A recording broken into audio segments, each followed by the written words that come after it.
to the channel. You're probably wondering what I'm doing with a dog tennis ball thrower, but what we're going to cover today is the Kiai, or the and how you effectively develop it and transfer it through your body so you can have an effective technique. So when most people think about making a sound, you know, you're maybe starting a karate class or something like that, and you make a lot of noise when you're doing that. And so the first exposure to that, it's making the noise to maybe scare the other person or disrupt their timing. And that's definitely a part of it, but that's more on the basic level. So what I'm going to do is teach you how to use Kiai, or that voice, to transfer energy up through the ground into your body and into a weapon.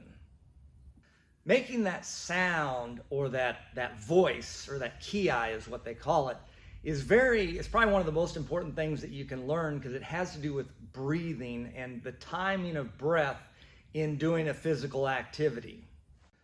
So making that sound is very important, because the sound has to do with the breathing, and breathing is most important and the hardest to learn or develop in martial arts, because it's what connects the three principles of moving a weapon or doing something, which is natural motion, efficiency of motion, and connection to the ground through your body into the weapon.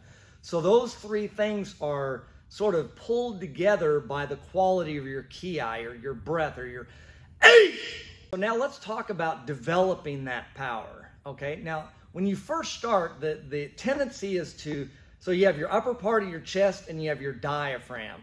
And the point is to get the power to go from your diaphragm up into your upper body. That's the idea of making that sound, or that breath.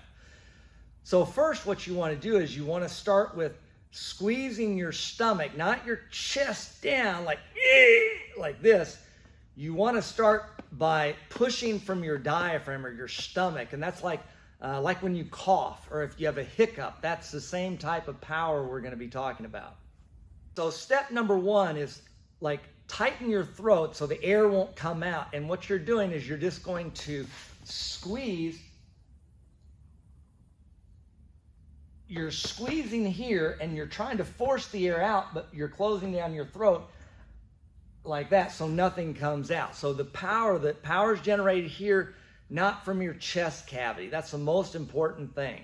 So number two is, as you develop that power, let it out like all at once. So like you're coughing, because that's how you're going to transfer from here up instead of from here down, which is most people start, they constrict up here and they squeeze everything, and that won't lead to a good, powerful transfer. So now once you've got that, then you just add a voice to it. You let that voice go. So you just let it go, and you don't hold it back. You let it go. What I want to do is I want to use this tennis ball thrower for dogs to kind of show the point of how you develop that power and how you release it. If I'm releasing it wrong, I'm going to tighten my chest, hold to me, and all my energy, like that. I'm pulling everything to me. What I want to do is I want to release that energy very quickly, and let it go forward. So I'm going to release, and then as I release, it's going to let power go away from my core, away into my upper body and into my weapon. Okay, so now what I'm going to do is I'm going to show it that principle with the Jo, because I think it's easier to see on video than a sword or any other weapon.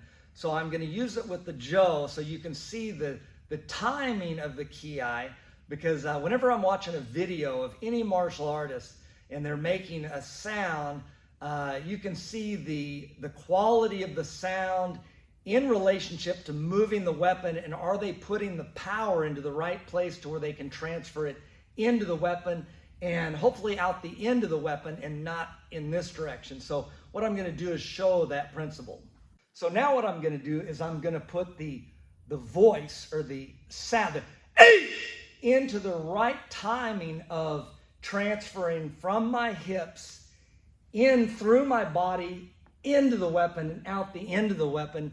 Instead of pulling the energy to me, I'm going to let that energy flow outside and into the weapon. 8, 8, 8. Now what I want to do is give an example of using that force to come through your body and to like punch something, because I think it's visually easier to see than maybe the weapon energy transfer. So again, if I squeeze, it's like squeezing all my power, bringing all my power to me, and then punching. So I'm pulling, it's real hard on your body, and it doesn't transfer the energy out away from you. So what I'm going to do is show the same principle with using those, the principles of breath that I showed you before with the weapons. So first start out with just squeezing. So, you're squeezing here because you've got to make a connection between my upper body and my lower body through this stomach, because this is the stable part of your body. This is the sort of the movable part, and you want to transfer that energy up into your stable punch. So what I've got to do is breathe out, and by breathing out, that gives me the power to then connect those two together. But you don't want to do that like, because it's just, you waste a lot of energy. So you want that transfer to happen in a split second. So I'm going to bear down, and I'm letting that energy go all at once, real naturally. I'm letting that go. Okay, so I can do that at the time. So the timing's very important. So I don't want to go, and then I've lost all my power. So I want to release it all at the point of impact. I'm relaxed. I'm relaxed. I'm relaxed. And the point of impact, you're tightened. You let the breath go at the point of contact. So you're relaxed, tight for a split second, and relax. So you're releasing that energy just like you're releasing it into a weapon. And this will obviously take you a long time to learn. So it's a process of working with your teacher and developing this skill, pretty much over a lifetime. Again, thank you very much for liking the videos and subscribing to the channel, where we're dedicated to talking about the principles behind the martial arts, the things that actually make these things come together and work for developing good technique.